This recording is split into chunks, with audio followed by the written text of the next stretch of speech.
สบายดีท่านผู้ชมพบกับรายการธรรมะดับทุกข์ดำเนินรายการโดยข้าพเจ้าต้อมบุญมีใสมื้อนี้ข้าพเจ้าจะพาทุกท่านไปสนทนาธรรมกับพระอาจารย์เพชรอีกเช่นเคยเนาะกับหัวข้อธรรมที่มีชื่อว่าทุกข์เราจะไปฮู้จักคำว่าทุกข์นำกันเนาะว่าทุกข์แม่นหยังทุกข์มันเกิดขึ้นได้แนวใดและเฮาสิดับทุกข์เด้เฮาจะเฮ็ดแนวใดเนาะเอาติดตามไปนำกันเลย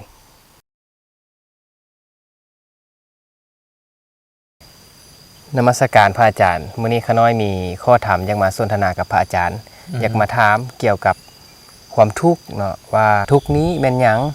และทุกข์นี่มันเกิดขึ้นได้แนวใดแล้วเฮาอยากกำจัดทุกข์เด้เฮาจะเฮ็ดอย่างใดเนาะขอเจริญพรเนาะขออนุโมทนาสำหรับคำถามเนาะคำถามในที่นี่เป็นคำถามที่หลายคนก็อยากรู้กันนะว่าทุกข์นี่แม่นหยังเนาะสำหรับทุกข์นี่เฮาเบิ่งมันมีหลายแบบอยู่แล้วแต่ในทุกข์ในความหมายของพระพุทธเจ้าเพิ่นว่าจังได๋ทุกข์ในที่นี้คันว่าอีสั้นๆว่าความบ่สบายกายความบ่สบายใจก็เป็นทุกข์นะแต่พระองค์บอกว่าความเกิดเป็นทุกข์อันเฮาเกิดมาเนี่ยเป็นทุกข์ละความเกิดเป็นทุกข์ความแก่เป็นทุกข์นะความเจ็บไข้เป็นทุกข์ความตายก็ยังเป็นทุกข์อีกนะความโศกความมองหายลำพันธ์ความบ่สบายกายความบ่สบายใจเป็นทุกข์มันว่าหรือความพัดพรากจากสิ่งที่ตัวเองรักตัวเองบ่อยากให้มันพัดพรากไปบ่ว่าจะเป็นบุตรภรรยาคนใส่คนงานหรือว่าเฮือนซ่านบ้านซองทั้งหลายที่เฮาฮักแล้วมันจากออกไปนะเฮาบ่อยากได้เขาก็เป็นทุกข์เด้เวลามันจากไปเขาทำใจบ่ได้บางคนนะมองให้น้ำตาน้องหน้าเด้แม่นนะเพื่อนเห็นบ่เมื่อต่อมาก็คือเพิ่นบอกว่าหรือสิ่งที่เฮาได้มาแล้วจากไปเหมือนนี่สิ่งที่เฮาได้มาแล้วก็จากไปแล้วก็เป็นทุกข์หรือสิ่งที่เฮาบ่อยากให้มันจากไปมันก็จากไปอีกอย่างนี้บ่ปรารถนานะฉะนั้นเว้าโดยย่อทั้งหมดเพิ่นบอกว่าก็ความยึดมั่นถือมั่นในสิ่งนี้แหละเชื่อว่าเป็นทุกข์ความยึดมั่นถือมั่นในขันธ์5นี้เป็นทุกข์นั่นเองทุกข์ในคนเฮาเนี่ยมีอยู่แล้วทุกข์นี้เนี่ยนะบ่แม่นต้องละได้เพิ่นบอกให้เฮากำหนดฮู้มีไผจะไปละทุกข์ละก็ไม่ได้สำหรับขันธ์5นี่ขันธ์5มันเป็นตัวทุกข์เพิ่นบอกว่าขันธ์5ความทุกข์เนี่ยเป็นสิ่งที่ควรกำหนดฮู้บ่แม่นสิ่งที่ควรละกำหนดฮู้มันก่อนคันเราสิไปละมันมีแต่ฆ่าตัวเองตายแล้วมันจึงจะละมันบ่ละในฉะนั้นมันบ่แม่นเหตุปัจจัยที่จะต้องละตัวนี้มันมีอยู่แล้วตัวทุกข์ตัวนี้มีแล้วแก่กับทุกคนก็ต้องแก่อยู่แล้วมันบ่ล่ะฉะนั้นเหตุให้เกิดทุกข์เป็นสิ่งที่เราควรละเนาะเหตุให้เกิดทุกข์นี้หยังเนาะสันทะความพอใจราคะคือความกำหนัดนันทิคือความเพลินตัณหาคือความอยากแล้ว4อย่างนี้คือว่าสันทะราคะนันทิตัณหานี่มีอยู่ในรูปเวทนาสัญญาสังขารหรืออยู่ในขันธ์5เฮานั่นน่ะ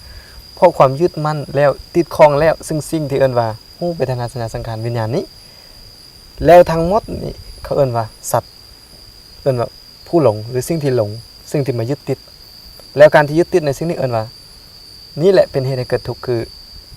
บ่รวมๆก็คือตัณหาบ่สั้นๆคือตัณหาเพิ่นบอกว่าเพราะอาศัยตัณหาจึงมีการแสวงหาถูกต้องบ่ซั่นว่าเอาอยากเฮ็ดเวียกงานหรืออยากได้เงินได้คำนี่ต้องเฮ็ดจังได๋ต้องซอกแสวงหามันบ่ทวิตก็อาศัยความอยากก่อนถูกต้องบ่อยากได้ก่อน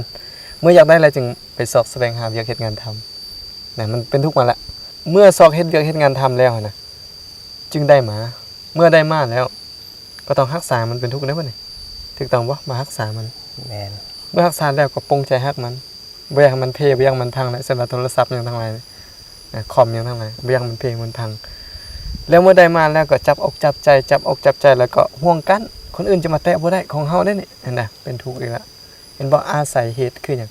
คือตัณหาเพราะความอยากมันเหตุให้เกิดทุกข์นั่นเพราะตัณหานั่นเองตัณหาจึงมีกามตัณหาตัณหาในกามตัณหาในรูปเสียงกินรสโผฏฐัพพะอนาปาทานะใครนะพอใจแล้วต่อมาคือเหตุให้เกิดทุกข์อีกอย่างนึงก็คือตัณหาที่เอิ้นว่าตัณหาในความมีความเป็นต่อมาคือตัณหาในความบ่มีบ่เป็นเห็นบ่นั้นตัณหาความมีความเป็นคืออยากเป็นนั่นอยากเป็นนี้ก็เป็นทุกข์แล้วบ่อยากเป็นบ่อยากเจ็บบ่อยากไข้บ่อยากป่วยก็เป็นทุกข์อันนี้ลักษณะนี่คือเหตุให้เกิดทุกข์ว่าสั้นๆก็คือตัณหาบัดนี้ถ้าจะดับทุกข์ได้มาดับอีไสก็คือดับที่เหตุนะครับสัมพุทธเจ้าเพิ่นบอกว่าให้ดับที่เหตุคือดับที่ตัณหานั่นแหละดับที่กามตัณหาภวตัณหาวิภวตัณหาดับอยู่วันนี้แล้วเฮาจะดับออกโดยสิ้นเชิงหรือดับโดยวิธีใดเพิ่นบอกว่า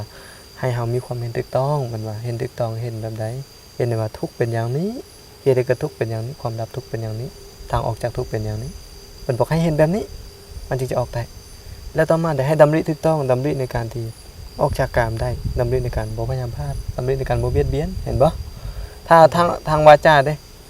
คือบ่เว้าตัว นะบ่เว้าคำหยาบบ่เซ็กซี่บ่เลยแล้วมันก็ไล่มาทางอริยมรรคมีองค์8นี่มี8สาย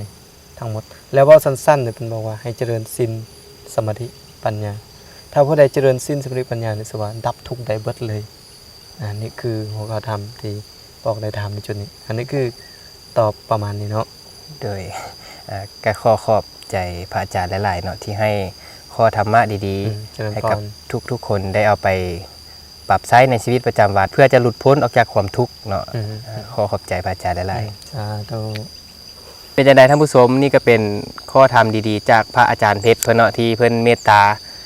ให้ข้อธรรมะดีๆ ให้กับพวกเราทุกคนได้สดับรับฟังในมื้อนี้ ในตอนนี้เวลาของรายการธรรมะดับทุกข์ของเราก็ได้สิ้นสุดลงแล้วก็ขอขอบใจทุกท่านที่รับชมและก็ขอความกรุณาจากทุกท่านกดไลค์กดแชร์เป็นกำลังใจให้ข้าพเจ้าได้เฮ็ดคลิปต่อไปแน่เนาะขอขอบใจหลายๆ